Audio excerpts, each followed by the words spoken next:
Everybody thinks a glow up is about lashes, waist trainers, and new clothes. But the truth is, I didn't change my body, I changed my mind. And that emotional glow up outshined any physical glow up that I encountered during this entire process. Don't get it twisted. Now, the physical glow up was real, but I mean, the mental, ain't nothing's touching it.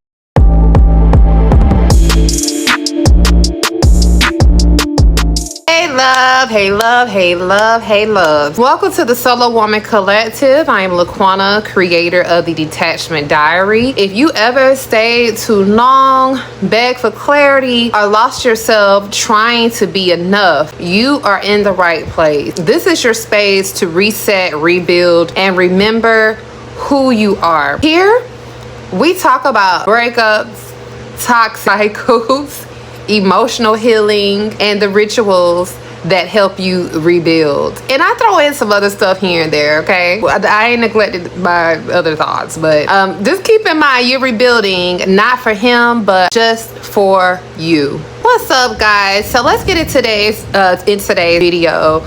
We have another top 5 video. Let's talk about the 5 emotional shifts that I encountered in an emotional glow up. I like to point these out because some people are in a season where they're looking for emotional glow up, and you're just still curious on what that may look like for you once you get to that place. Because we always hear about the physical glow up, but we don't hear a lot about the emotional glow up. So I would definitely say for sure, number 1 is I went from people pleasing to having boundaries, and setting my glow up is what started the moment.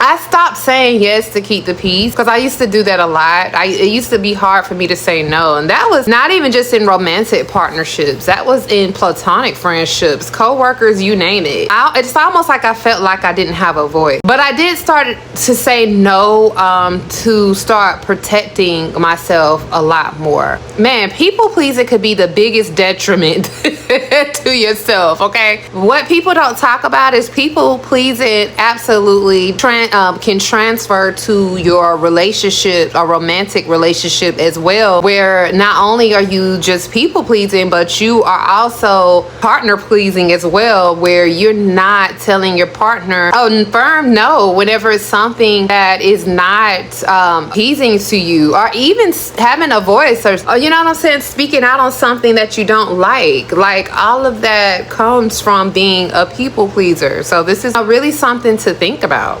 The next emotional glow up was the external validation I used to look for. It turned to self-validation. I stopped needing likes. I did not need any likes on social media, text messages, or his attention just to feel worthy. I started validating myself, and the confidence that gave me was unmatched. It was unmatched.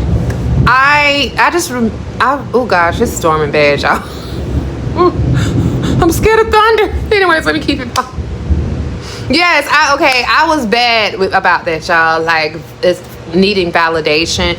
My love language, as far as the type of love language I like to receive, is words of affirmation. So if I wasn't getting no words of affirmation, I just felt like something was wrong with me. I felt like if I had a new hairdo, you needed to be telling me, okay, that you like it. You need to tell me if I look good in my outfit. Like, I needed affirming, because it made me feel like, okay, I'm doing something right. But when I didn't get that affirmation, I felt like I was doing something wrong. And that's because I didn't know what self-validation looked like. Whenever I learned self-validation and my confidence grew, and I understand that my identity is within Christ, that's when all of that went away. All of that external validation went away. I will have a video later showing and teaching you the steps on getting that internal self-validation. But first, it starts from getting rid of any type of toxic distraction around you that doesn't mean you anything. That's your first step before you can enter into the next level of learning self-validation.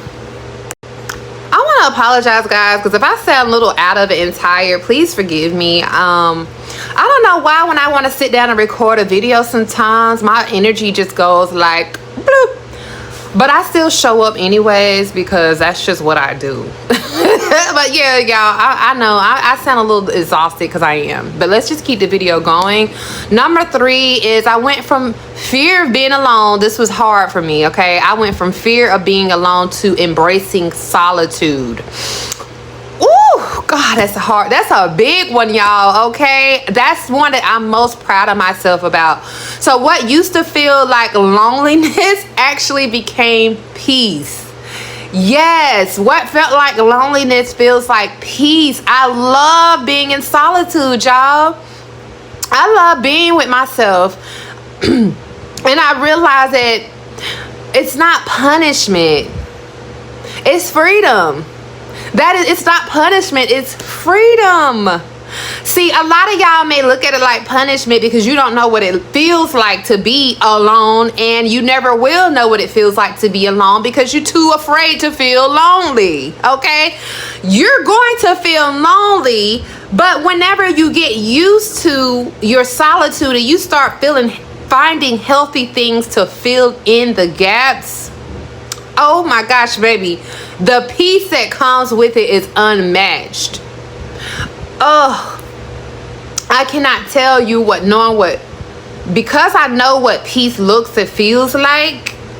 Oh my gosh, I think I don't say this in another video. Like, it's almost scary, and it's almost like, dang, I might be a little too content in singleness, because it's almost like I don't want nobody in my space. It's like I don't want nobody in my space. Like, I don't want to compromise my alone time, and that's good but not good. So pray for me on that one. But I will never take back having that peace. That peace of mind is amazing. So I would literally have to have a partner who's on the same road, who knows what peace is about, who is not into the drama, who is not into the chaos, who's not in this unhealed, toxic playing game cycle. No, ma'am. No, sir. You cannot enter this space. I don't care if it's a friend, if it's a family member, or if it's a romantic partner. You cannot come over here, okay? That is a great emotional glow up that you will experience. That should have been number 1. Okay, let me move on, y'all, because I felt that one in my spirit. I felt that in my soul. Number 4. Okay, I went for chaos. I'm talking about, y'all, a lot of chaos, matter of fact, and a lot of anxiety, to emotional regulation. Hear me again. Chaos to emotional regulation.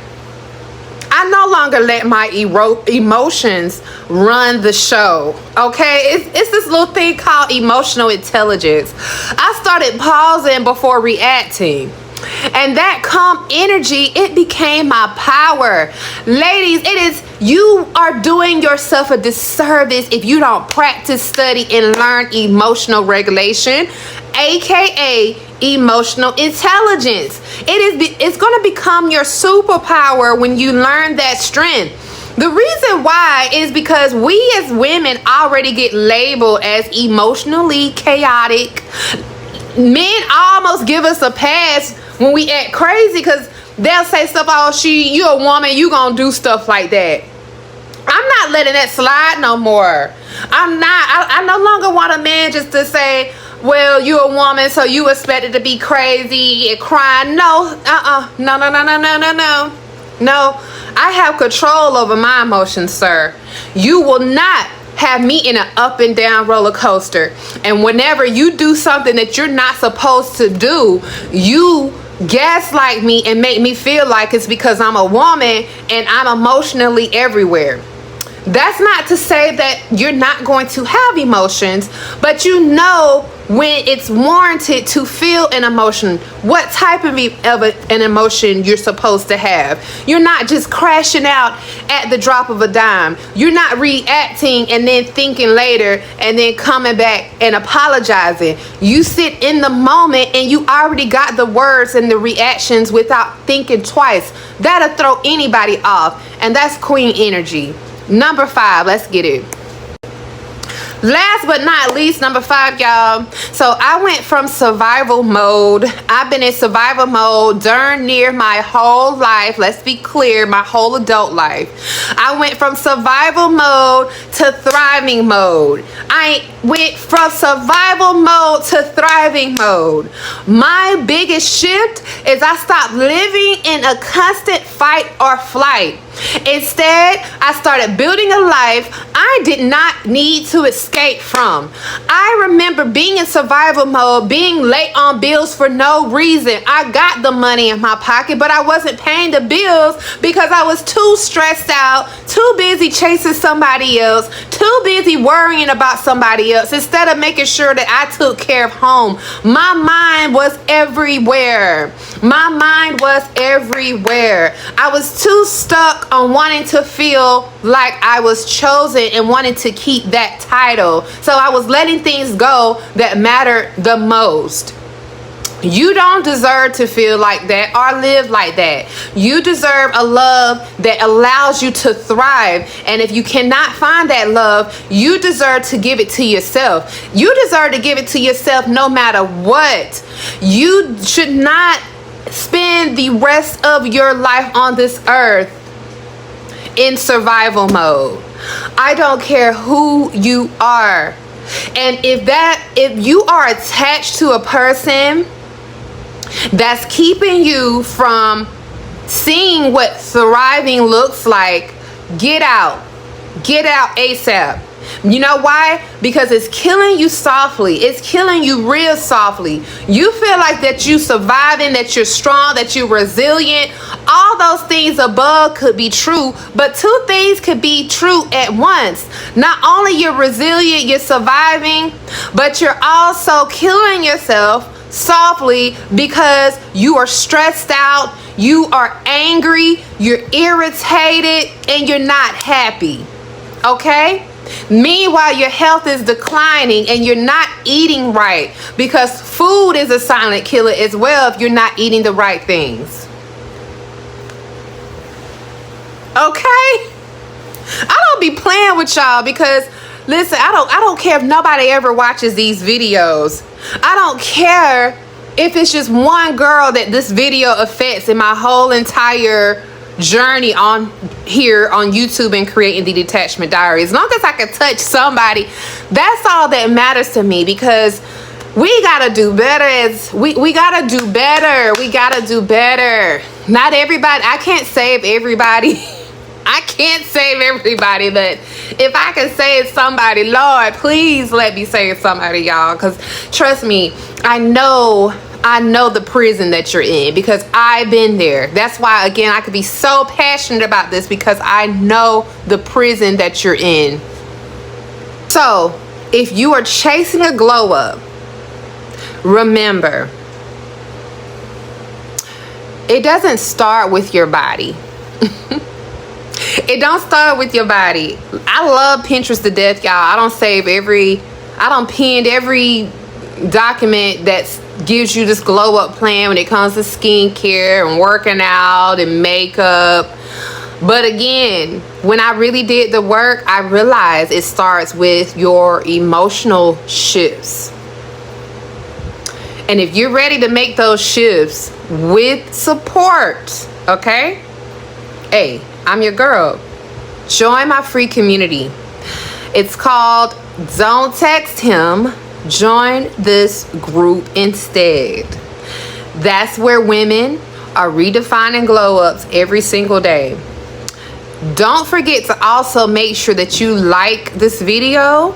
You hit the notification bell so you'll know anytime another glow up video is released.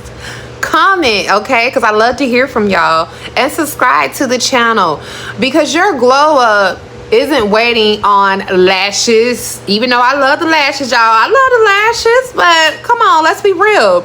Your glow up isn't waiting on your lashes. It's not waiting on your lip gloss. It is waiting on you. And if this resonated, be sure you watch the next video coming up on your screen now. I'll talk to you guys later.